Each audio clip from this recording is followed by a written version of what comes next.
Bonne journée. Si vous vous demandez s'il vaut la peine d'acheter un SsangYong Action de deuxième génération et quels problèmes vous pourriez rencontrer lors de son fonctionnement, alors vous êtes au bon endroit. Ainsi, une peinture faible est un problème avec presque tous les modèles modernes. Le crossover coréen ne fait pas exception. Des éclats et des rayures sur la surface du corps se forment très rapidement. Cela pourrait être toléré sans la corrosion, qui commence à se développer sous la couche de peinture la plus fine et passe tout simplement inaperçue au début. L'image est particulièrement disgracieuse dans la partie supérieure de la carrosserie, où, apparemment, une couche de terre plus fine a été utilisée lors de la production de la voiture. En conséquence, ce ne sont pas les passages de roues et les bas de caisse qui sont les plus sensibles à la corrosion sur le SsangYong Action, mais les encadrements de portes, les montants de carrosserie et le bord d'attaque du toit. En revanche, de nombreux propriétaires d'Action n'ont pas rencontré de tels problèmes. Cela ne peut s'expliquer que par la variation de qualité lors de la peinture d'une carrosserie. Une autre caractéristique de la carrosserie Action est sa faible rigidité en torsion. Il est préférable d'éviter les charges diagonales lors de la conduite dans des conditions tout-terrain légères. Sinon, la carrosserie commencera à « respirer », ce qui entraînera des dommages à la peinture et aux soudures invisibles à l'œil nu. La peinture de l'ouverture du toit du coffre est particulièrement affectée. Si le SsangYong Action sélectionné présente des défauts de peinture évidents à un endroit donné, il ne fait aucun doute que le crossover n'a pas été utilisé dans des conditions douces. Sur les Actions les plus anciens, la rouille se retrouve aussi bien sur le couvercle du coffre que sur les portes. Heureusement, pour le moment, les zones de corrosion sont petites. Une autre chose est que vous ne devriez jamais les lancer. Sur les exemples utilisés dans les villes où les routes sont activement aspergées de réactifs, les éléments de suspension et les fixations rouillées recouvertes de corrosion superficielle sont omniprésents. Acheter une SsangYong Action endommagée lors d'un accident est une entreprise douteuse.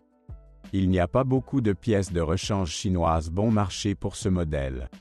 Les pièces de carrosserie d'origine sont un peu plus chères, mais il n'est pas non plus nécessaire de parler de leur haute qualité. De plus, étant donné le coût relativement faible du crossover coréen, le remplacement de pièces de carrosserie entièrement endommagées n'est peut-être pas réalisable d'un point de vue économique. La situation est aggravée par le fait que toutes sortes de petites choses, qui en théorie devraient coûter 1 centime, dans le cas d'Action, peuvent s'avérer étonnamment coûteuses. De plus, il faudra tenir compte du fait qu'il n'y a pratiquement pas de pièces détachées pour l'Action sur les chantiers de démontage. En conséquence, de nombreuses pièces devront être achetées sur commande, ce qui peut prolonger la restauration d'une voiture endommagée lors d'un accident pour une durée indéterminée. Les optiques avant et le pare-brise rapidement usés peuvent être remplacés si vous le souhaitez. En parallèle, vous pouvez tenter d'améliorer les phares, puisque les phares Action d'origine manquent franchement d'efficacité. Heureusement, vous pouvez même vous débrouiller seul pour remplacer les lampes. Il n'y a rien à dire sur les balais d'essuie-glace d'origine, qui commencent très vite à laisser des traces sur la vitre. Il n'y a aucune plainte concernant les pare-chocs. Ils sont fabriqués en plastique solide, grâce auquel ils ne souffrent pratiquement pas lors du stationnement en ville par contact. On ne peut pas en dire autant de la caméra de recul et des supports de phare anti-brouillard. Avec l'arrivée des gelées, ils deviennent très fragiles et se cassent souvent. Lorsque vous examinez le spécimen que vous aimez, veillez à faire attention au feu stop central. Sur les SsangYong Action sortis avant la mise à jour de 2013, cela ne dure pas longtemps. Malheureusement, il n'est pas possible de remplacer des LED individuels. L'ensemble feu stop devra être remplacé, ce qui rend le remplacement relativement coûteux. Au bout de 200 000 km, la porte s'affaisse dans le crossover coréen. La plupart des Actions d'occasion ont roulé beaucoup moins jusqu'à présent, mais à l'avenir, le problème de l'affaissement des charnières deviendra certainement plus pressant. À mesure que le kilométrage augmente, Les propriétaires d'Action devront de plus en plus faire face à des serrures de porte défectueuses. La conception des serrures comporte de nombreux engrenages qui ne peuvent pas se vanter d'une grande endurance. De plus, les boîtes de vitesse et les moteurs de serrure de porte peuvent être remplacés. Les butées de porte ne sont pas non plus fiables. Ils perdent leur efficacité après 40 000 à 50 000 km. Seuls quelques propriétaires d'Action sont prêts à les échanger contre des neufs. L'intérieur du SsangYong Action est franchement en plastique. Le plastique de la console centrale et des portes est franchement bon marché. Cependant, compte tenu de la classe et du coût du crossover coréen, vous pouvez le supporter. Il est beaucoup plus difficile d'accepter le fait que déjà au bout de 60 à 70 000 km, les panneaux intérieurs se détachent enfin et commencent à grincer lors de la conduite sur des surfaces inégales. Un peu plus tard, à un kilométrage de 100 à 120 000 km, le siège du conducteur est abandonné, dont le coussin s'affaisse finalement sous les conducteurs lourds. Si un homme ou une femme de petite taille conduit, la situation sera loin d'être aussi déprimante pour un kilométrage similaire. Surtout lorsqu'il s'agit de sièges recouverts de tissu. Toutes choses étant égales par ailleurs, les revêtements en simili-cuir bon marché seront pires. La qualité de l'intérieur de l'Action dépend directement des soins apportés aux propriétaires. Les plastiques intérieurs et les poignées de porte se rayent rapidement s'ils sont manipulés avec négligence. Un autre point faible concerne les charnières de la boîte à gants, les pare-soleils et l'accoudoir.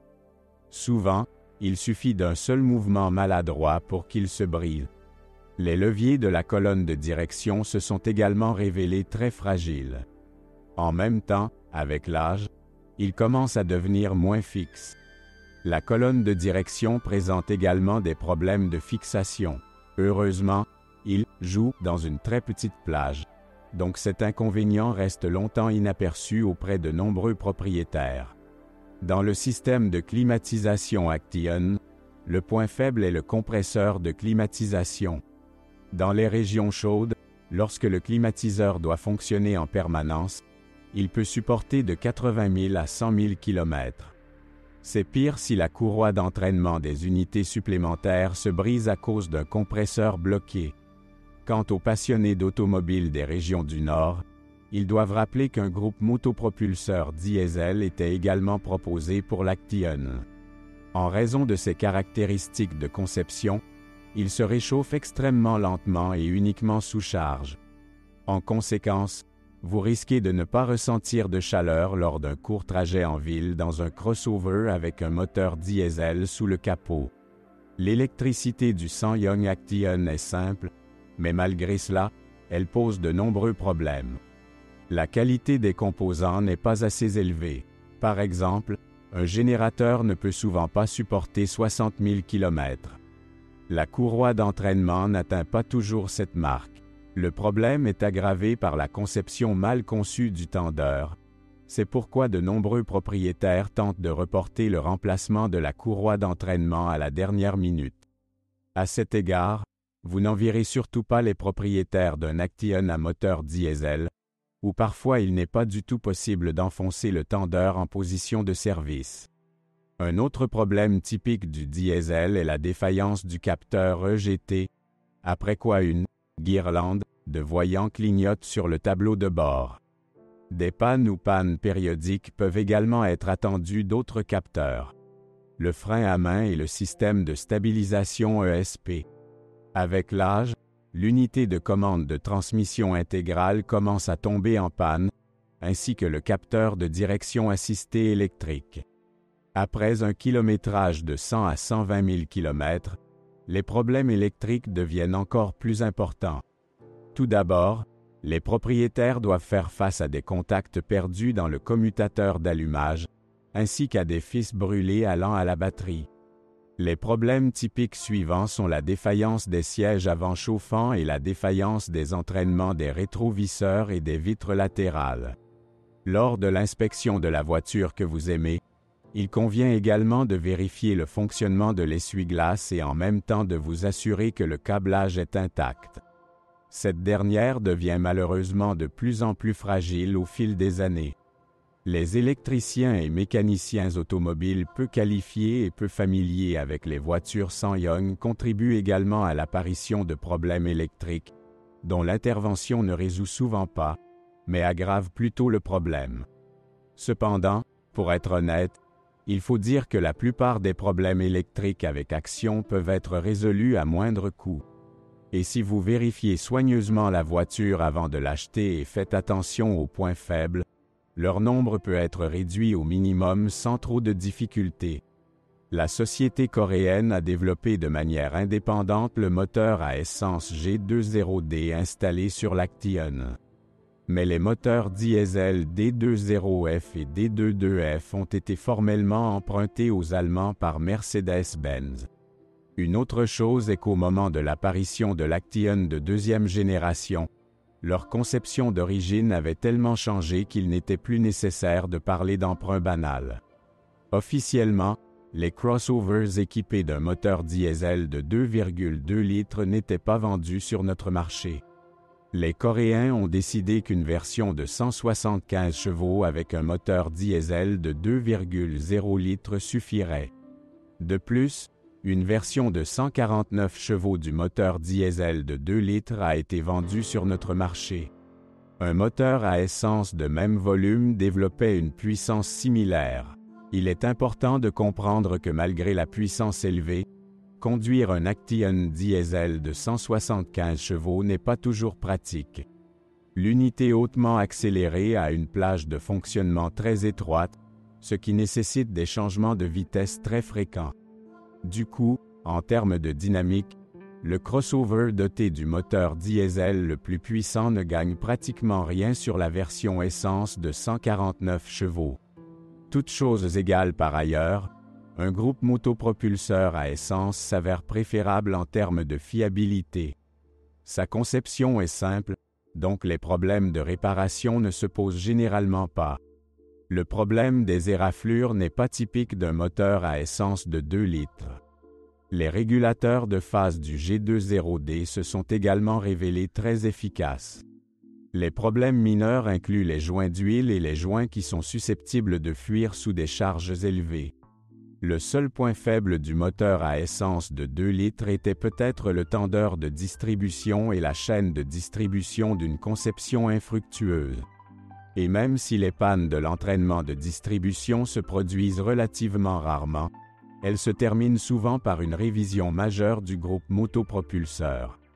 Suivant l'exemple de Volkswagen, les ingénieurs de SsangYong ont utilisé un tendeur de chaîne hydraulique.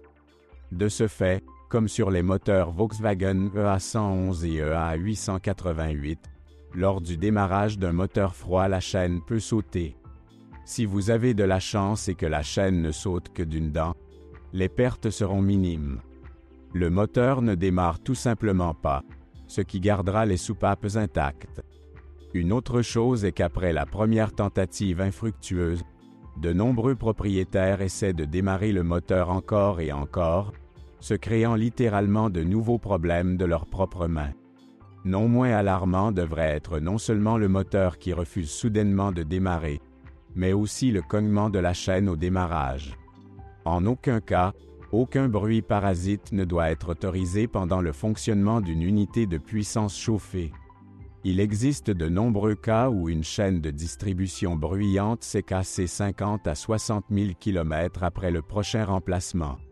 Il est intéressant de noter que les passionnés de voitures russes ont depuis longtemps trouvé une alternative à la chaîne de distribution native peu fiable. Si vous étudiez attentivement les forums spécialisés, il s'avère que de nombreux propriétaires utilisent des chaînes du moteur ZMZ 409. Une autre chose est que vous devez payer pour la durée de vie accrue de la chaîne avec une usure accrue des pignons. En aucun cas, les premiers signes d'usure des pignons ne doivent être ignorés, car tout retard peut entraîner une perte de dents et des réparations coûteuses ultérieures. Un remplacement du tendeur d'origine a également été trouvé. En particulier, les tendeurs des moteurs diesel Mercedes-Benz conviennent aux crossovers coréens, avec lesquels le risque de saut de chaîne est véritablement réduit. Comparé à la chaîne de distribution, la chaîne de la pompe à huile semble beaucoup plus fiable. Il peut facilement supporter 150 à 200 000 km. Après ce kilométrage, il faut le remplacer, mais le problème est que la chaîne de pompe à huile usée n'émet aucun bruit parasite. En conséquence, de nombreux propriétaires de SsangYong Action d'occasion l'oublient tout simplement. C'est pourquoi après un kilométrage de 200 000 km, il peut également se briser lors du démarrage d'un moteur froid. Cela se produit particulièrement souvent lorsque le moteur est rempli d'huile trop épaisse.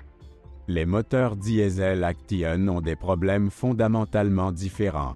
Dans nos conditions, leur point faible peut être considéré comme l'équipement de carburant Delphi, qui s'est avéré extrêmement sensible au carburant diesel sale. Il y a surtout de nombreuses plaintes à cet égard concernant les groupes motopropulseurs installés sur l'Action avant la mise à jour. Après le restylage, l'équipement de carburant est devenu moins sensible au carburant diesel de mauvaise qualité, ce qui a considérablement réduit le nombre de plaintes à son sujet.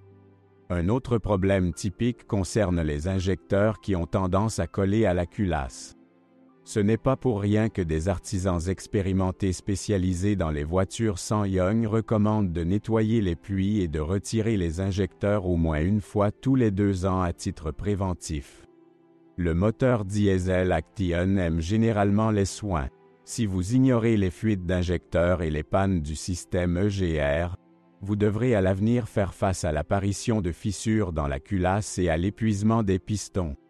Un peu moins souvent, le mépris du moteur entraîne la formation d'éraflures sur le vilebrequin.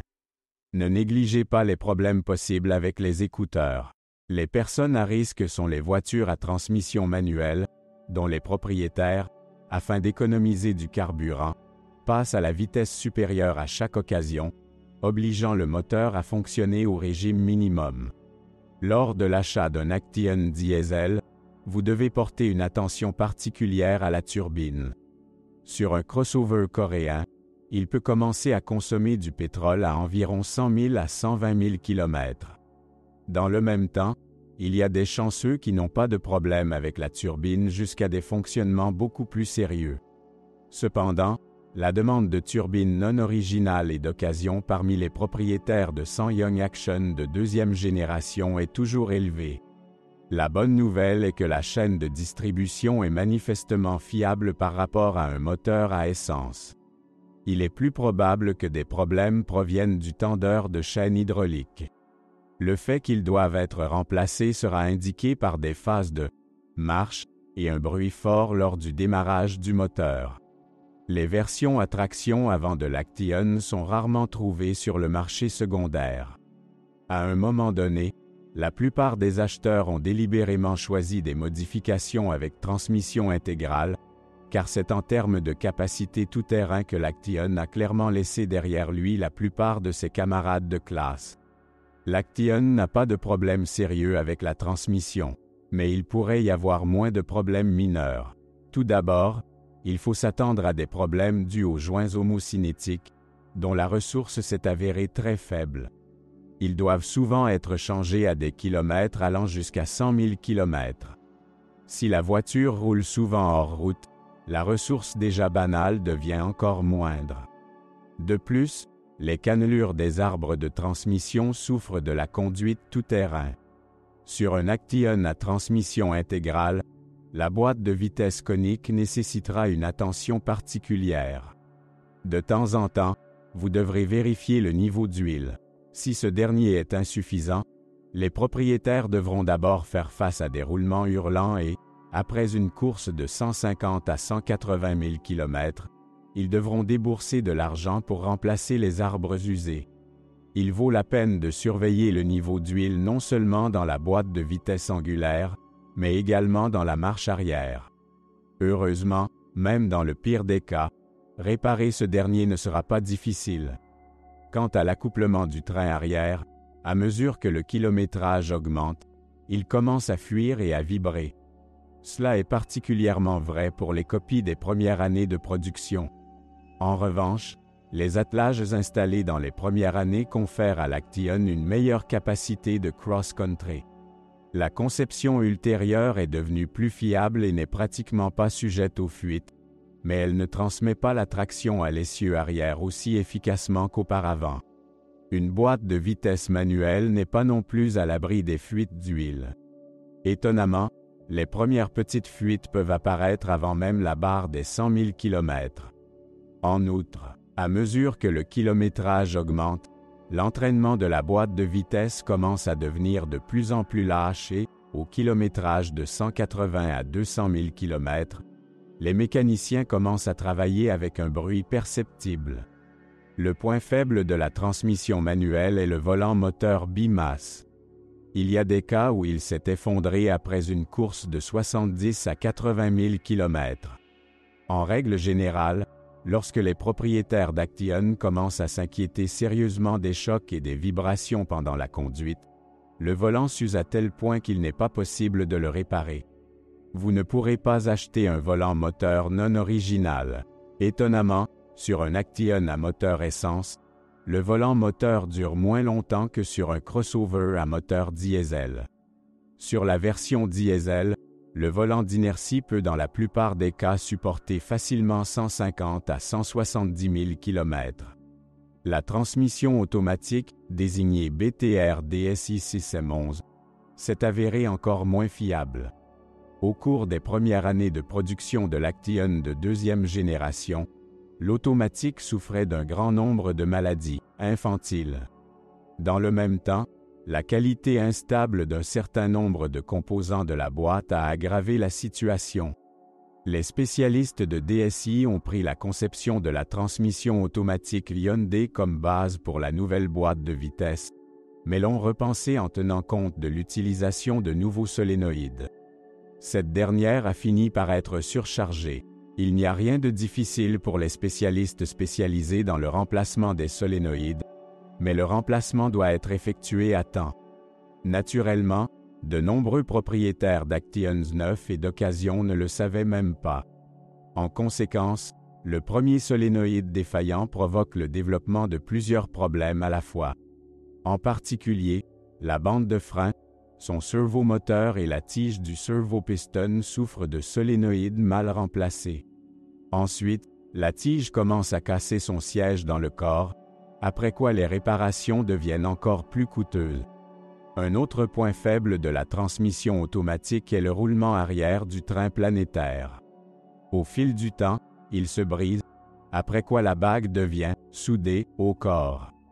Le pire, c'est que les particules provenant d'un roulement effondré commencent à traverser le système et endommagent le corps de soupape, le différentiel et la pompe à huile. De plus, la durée de vie de la pompe à huile est réduite en raison de fuites d'huile et d'un remplacement intempestif. Si vous ne changez pas le fluide de travail dans la boîte tous les 60 000 km, entre 150 et 170 000 km, l'état de la pompe à huile sera presque déplorable. Souvent, c'est la pompe à huile, incapable de générer la pression nécessaire au fonctionnement normal, qui est à l'origine des chocs qui surviennent lors du changement de vitesse. En plus de la pompe à huile, les bagues d'étanchéité en téflon souffrent d'huile sale. Les anneaux eux-mêmes sont peu coûteux, mais pour les remplacer, vous devrez démonter la boîte. En conséquence, le coût de remplacement sera de toute façon élevé. Si les deux premières versions de la transmission automatique, installées sur l'Action jusqu'en 2013, ont longtemps été reconnues comme franchement infructueuses, alors il y a moins de plaintes concernant la transmission modifiée que les Coréens ont commencé à utiliser après 2013. Après avoir corrigé les erreurs, les problèmes de tige et d'engrenage planétaire ont pratiquement disparu. Si vous conduisez prudemment un crossover et abandonnez un style de conduite agressif, vous ne les rencontrerez peut-être pas du tout. L'huile de transmission de la boîte modifiée n'est pas aussi contaminée, mais l'intervalle de remplacement recommandé reste le même, tous les 50 000 à 60 000 km. Avec un entretien régulier, une transmission automatique modifiée peut durer au moins 200 à 250 000 km par heure sans problème sérieux. Mais cela est plus vrai pour la version à moteur essence. Avec un moteur diesel au couple plus élevé, la transmission automatique dure a priori moins longtemps. Par exemple, jusqu'en 2014, la transmission automatique des Actions diesel commençait à poser des problèmes après avoir parcouru 60 000 à 70 000 km. À bien des égards, ce sont ces premiers problèmes qui ont sérieusement terni la réputation du crossover coréen. Il est possible et nécessaire d'essayer d'augmenter la durée de vie de la transmission automatique. La première étape consiste à installer un système de refroidissement plus efficace. Deuxièmement, la conception doit être complétée par un filtre à huile externe. Il est intéressant de noter que dans le cas d'un Action à transmission automatique, certains experts recommandent d'effectuer des réparations dites préventives à titre préventif. La prévention effectuée après un kilométrage de 100 000 km comprend le remplacement des anneaux en téflon, du filtre interne, des joints et des pistons recouverts de caoutchouc. De plus, la bande de frein et son servo-piston sont sujets à remplacement.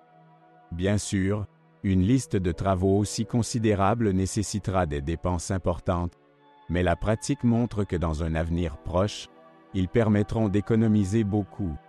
Le deuxième scénario est également possible. Au premier symptôme désagréable au niveau de la boîte de vitesse, la voiture se vend rapidement, après quoi le prochain propriétaire de l'Action d'occasion doit investir dans des réparations.